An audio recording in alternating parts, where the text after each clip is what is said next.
Listeners, here's something that will mess with you. My guest owns 68 cars, but says you can start this exact business tomorrow with $0 and 0 vehicles. She's done $250,000 months, turned down private equity, and built a brand so trusted in Miami, a market notorious for rental scams, that she's got over 500 5-star Google reviews. She's going to walk us through the whole thing step by step today.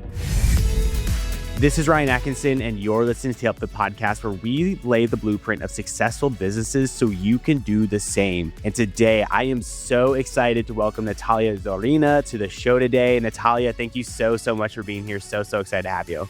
Yes, thank you so much for inviting me on this podcast. It's always a pleasure to share my story and inspire new or existing entrepreneurs, showcasing my case and my story and how I do things. So hopefully this one can also be a good introduction or inspiration for somebody who listens to this. I remember when you were on the YouTube channel back in September, so October. It was a huge inspiration for me, and I was so lucky I actually got to interview you. So I'm excited to have you on the podcast today. But for someone that didn't watch the YouTube channel, we're going to talk a lot about you today, but lay the foundation for them. What exactly do you do? Yeah, so I am a co-founder and COO of the car rental company here in Miami. And this all started 8 years ago. So I ran the company for 8 good years. So my specialty is getting good cars on board, renting them out, give great service to the customers. And also I do a co-hosting thingy when I manage cars for other people for revenue share split. Revenue. What did you guys do in 2025? Give us an idea of the revenue you're pulling in, because it is a big number. Yeah, so it was 3.5 million gross, and we are at a little over $300,000 net. Incredible. So let's dive into how someone can get started here today. I think that lays the foundation really nicely. So let's go back to early days for you. How did you get started in this business? How did you discover this business model? Yeah, so it all started with one car and car sharing platform Turo, where I posted my very first vehicle. And that vehicle was renting very good. Maybe it was timing, maybe it was platform, maybe it was the car, maybe it was me. I'm not sure, but everything went amazing. And it was very simple entry level venture for me. I posted a car, started renting that to people, and I started seeing some cash in my pocket. And that inspired me to buy a second car and then a third car. All of those cars were financed at first, no investment, no cash investment into cars. And then later down the road, of course, we already had some investors who joined our game, and also some leasing companies and financing opportunities that we had down the road. But everything started with just one car. And that's why I really like to say that this business is so easy to start with your own car. You don't even have to buy something specific to start today. So for someone that's listening right now that has a car, let's just assume someone has one car. They're like, okay, this sounds interesting. What do I do here? Someone has a car and they want to rent it out. What should they be doing their first month, and where should they go? How do they make money? Give us a high level overview of that. So for the vehicle owner, there are 2 routes. First is register Turo account yourself, post the car on the platform, and start getting bookings right away. If your pricing is competitive, your pictures are looking nice, and the car overall is something interesting for your market, I'm sure that you will get reservations right away. Yes, of course, you have to manage it correctly. You have to manage customer service, talk to the customers, keys handoff. So it will involve some work, but you can start it right away. The second route for the vehicle owner is you can find somebody like myself, bigger company, and give your car for management. There are a lot of companies who do this now. In the past, there was just few of us, but now it's a big thingy all over. So you can give the car to somebody, and that somebody will rent the car for you and share the revenue with you.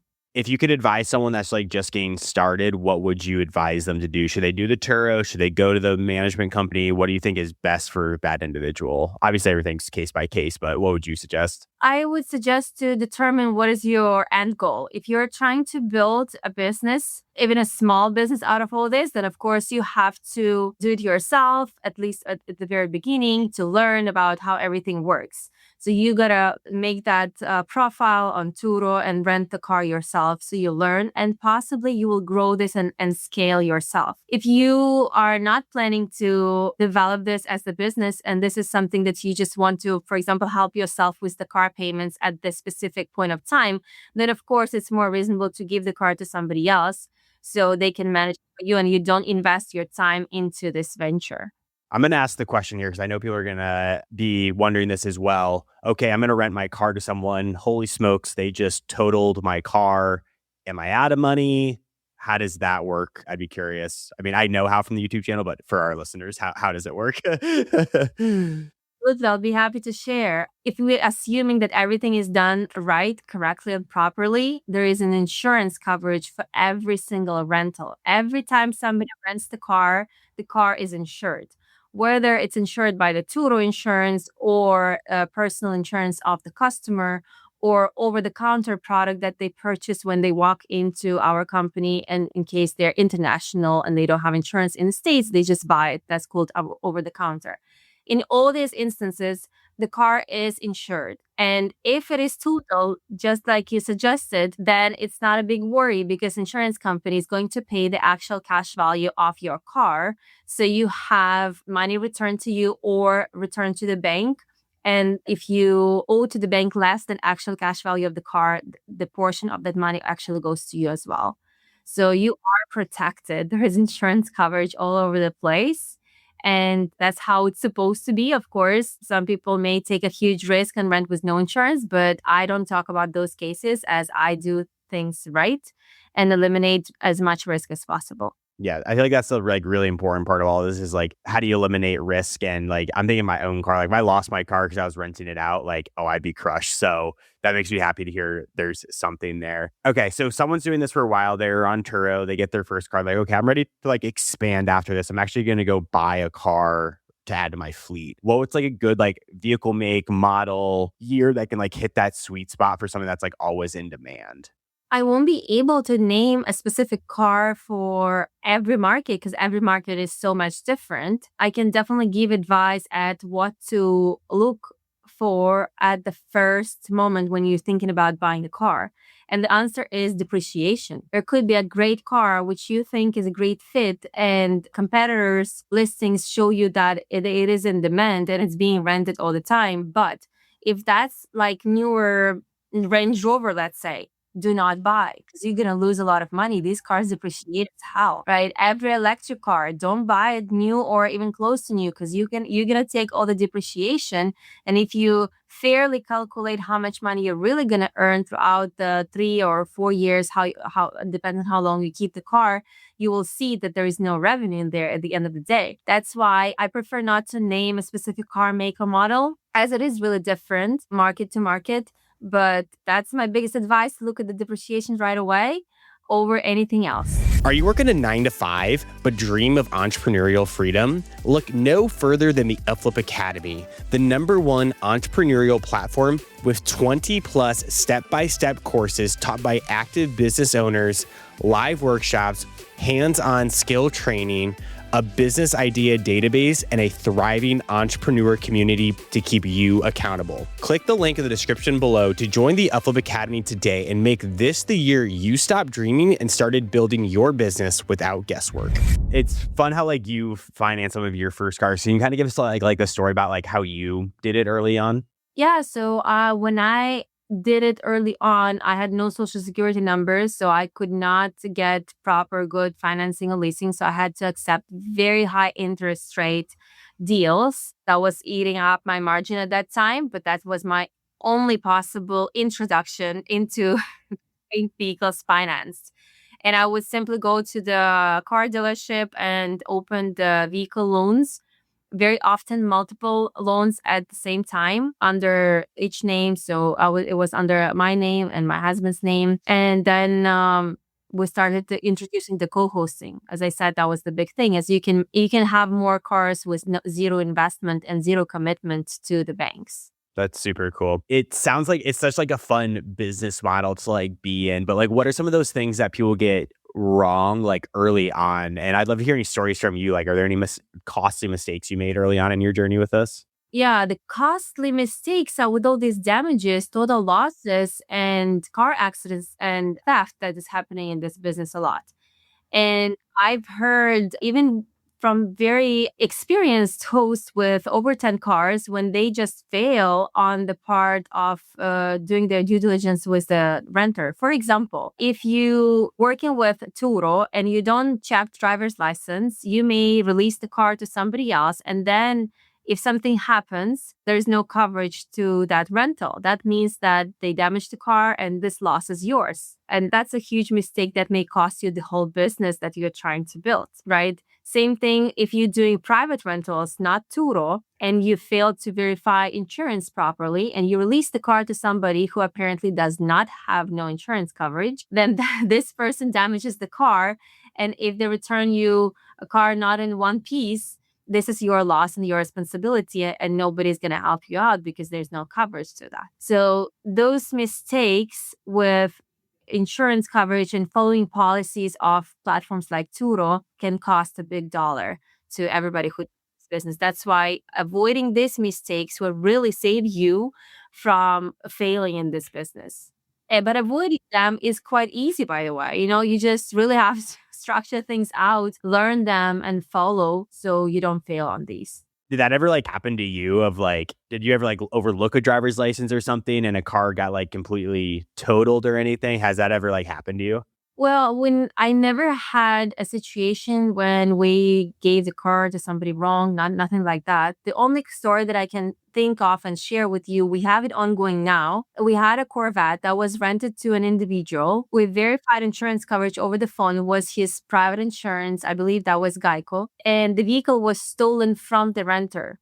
Oh, wow. He was young. I think he was like 24 or 25, and he got really scared of the whole situation. So he started to hiding away, and he was not collaborating with insurance company in order for insurance company to pay our loss because the vehicle was never found by the police. So what happened is now it's been over 2 years. We don't have a car and we don't have a coverage, and I have to keep paying monthly payments every single month to the bank because the car is leased, and the leasing company doesn't even know that the car is not existing no more.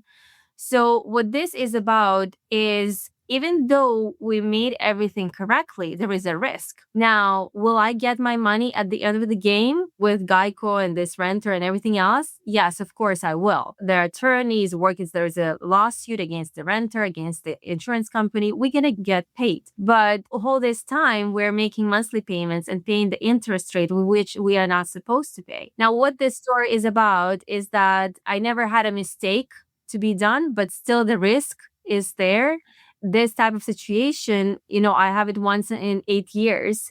But if you, on top of that, will fail to verify something, then it may really cause a big harm to your business. Oh my gosh, that sounds like a headache to say the least of like something that you have to deal with. Yeah, this side of the business, it's a toughie side. But if you look on the opposite side on, how easy it is to get into this business with no cash, right? But this co-hosting structure that I talk about all the time, that gives a big opportunity for anybody who wants to deal with cars and car rental business to get involved and build something big.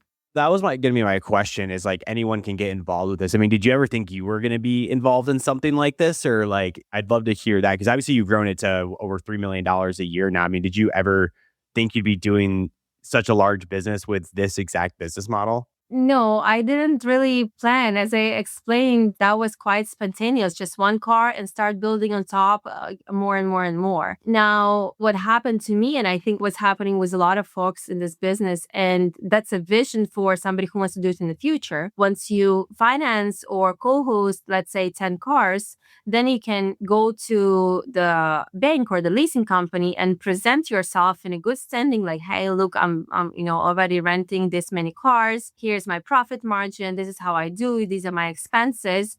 And little by little, leasing company by leasing company, you start growing, right? So at first, I worked with a few banks who were financing my cars. Now I have a bunch of leasing company, a bunch of banks who are financing cars for me.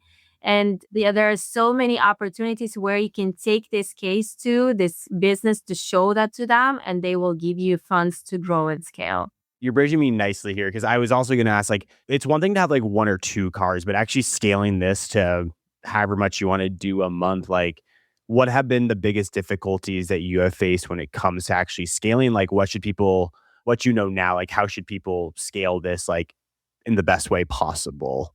If you would ask me this question in the past, I would say, "Oh, my biggest difficulty is that I need more capital."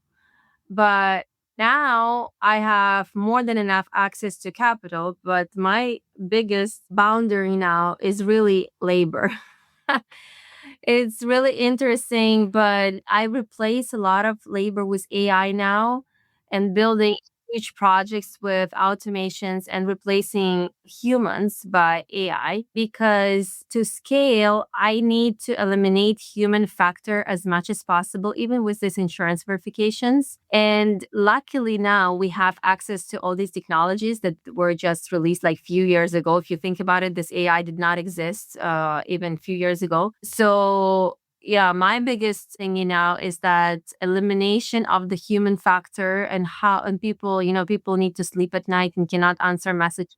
I need 24 hours customer support. So my biggest limitation is really people, because I feel like I can build so much more if I automate and outsource it to the technology rather than people. That's where I'm looking at right now. How are you using AI, like, within your business? Because obviously people might hear like, oh, car business, like, I can't really use AI, but obviously there's usage cases on the back end for it. So how are you specifically like using AI to replace humans? You can use AI now for anything, but talking about what I do, is my AI runs all the, for example, chargebacks monitoring and answers to the chargebacks and seeing the trends, why we're getting them, and how we can eliminate that in the future. Then we do fleet revenue analysis. So, unit by unit, which unit is profitable, which is not. And this is all in real life, meaning that I don't need a person no more to sit down and run all the analysis. It's being done on the background at all times, and I'm getting the reports being sent to me 3 times a month. On a daily basis, I'm getting reports of this, like sales reports, and I want to see every morning how much per day I need to sell in order to be at the target of at least $250,000 per month gross sales. So AI always looks for those reports, puts everything together and gives me numbers on how successful we are this month. And then I also have HR AI who actually analyzes the performance of the live team. Wow. Yeah, and also tracks the payroll for the team. All my emails are monitored by the AI claims management. It's very cool how AI reminds me about deadlines on the claims, where I have to follow up with what email. That is a big part. And to reach all these, even these that I just described goals with real people, you need to train them, you need to give them instructions, right? And they're very limited to certain things, rather than AI is just able to do it in seconds compared to how much time human needs. On top of that, all the inbound calls are answered by the AI. So if you call the phone number on my website, there is no human picking up the phone. It's all AI. And AI can answer questions, what cars we have, how much, what colors, how to book, like all the questions that you usually we get, they all answered by the AI.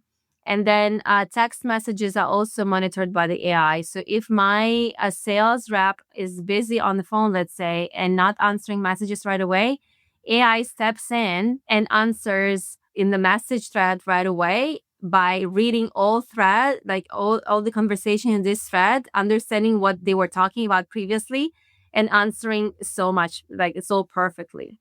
So all these is replaced, and also the follow-ups. We do morning follow-ups with all the leads. 9 a.m. in the morning, everybody getting a message with the follow-up. That's all technology is doing. I'm curious because we've been starting to use AI for like our own like outreach and stuff and like lead generation, whatnot. For that 9 a.m. text, what's being said? Like, what are they saying? Oh, it's like, hey, do you still want to make the reservation? Or like, hey, are we booking that 9/11 for you or not. Something that we were talking about, or if last night we finished the conversation at the moment when we are requesting documents. So let's say we request driver's license, insurance, and email. Then in the morning, it's going to be a message like, oh, you didn't send that to us, by the way. Can you please send so we can finalize your reservation? Do a quick reflection for me on this, because you have done like a lot in entrepreneurship, like, kind of like an underdog story, just like immigrating here to the US and everything. I mean, talking about like the personal development and growth you've seen for yourself over the past 8 years and even beyond that, just from day zero to where you are now, like talking about that personal growth. Yeah, well, when I started this business, I already had some professional skills that I learned during getting my 2 degrees in economics and international business. But all of that knowledge was very theoretical and not practical at all. With this business, I was able to practice everything that I learned during my university studying time. And I can tell that it's not just learning numbers and doing the day-to-day work. It's about negotiations. I learned negotiate so much, especially with banking institutions and insurance companies. Also, I just, with the experience that I've had with all the case studies throughout the years, I learned from A to Z what can happen in this business, what can happen with the customer, what can happen with insurance claim, what can happen with the car and condition and maintenance and selling of the. That gave me knowledge and confidence that I carry every single day. And that helps me to scale this business and increase my profit margin substantially more and more. Also, the amount of great people that I learned throughout this course of the years, that's huge. I mean, I have phone numbers of big fox and I can just call them like, hey, can you help out with that? Or, hey, do you want to do that together? I think throughout the course of 8 years, these skills, knowledges, and experiences are just glowing through my skin now. Yeah. Well, let's end with that and let's head to our fan blitz questions. And listeners, if you want to join in on World Class Entrepreneurs, email us at podcast@upflip.com and we'll get all of your questions answered there. But Natalia, ready for our last 5 questions here? Mhm. Best car under $30,000 to start a rental fleet with today? BMW 4 Series convertible. Simple enough. Turo or go independent from day one? What do you tell a beginner? Turo. What would be the first hire you'd make? Local ops person or a remote VA? A remote VA. One metric you check every single morning before anything else? Which reservations popped up through the night? Then very last one for you. Biggest waste of money you see new hosts spend on that they don't need? Extended warranty. I like it. That is a wrap on our fan blitz questions. Natalia, I want to thank you so much for being here today. If someone's like, oh my gosh, I need to learn more about your business, more about you, where can they connect with you? They can just go to the Instagram, which is it's Natalia Zorina or Natalie Turo. I still have that Natalie Turo thing. And DM me and I'll be happy to answer the questions, help out. I give the consultations about Turo and about private car rental business. And also, if you have a car and you want to send it for the co-hosting with my company, I'm happy to help out with that and do the revenue share with you. No matter what car you have, I'm ready to help. Listeners, that was a great episode. 3 quick takeaways for you. Number 1, if you're going to get started, start on Turo. It's the best platform to get started making money right now with one car. Number 2, it's less risky than you think. If you go through all the due diligence, if you have all the check marks, you are risk-free. If your car gets totaled, they will reimburse you and cover it for you. And then number 3, anyone can get started with this as long as you have one single car. I think this is a great side hustle opportunity for the people that are out there. If you guys enjoyed this episode, please give us a 5-star rating wherever you get your podcast. It helps us get more amazing entrepreneurs onto the show, and we will see you next Monday. Awesome. You're the best. Thank you so much for being here today. Thank you so much.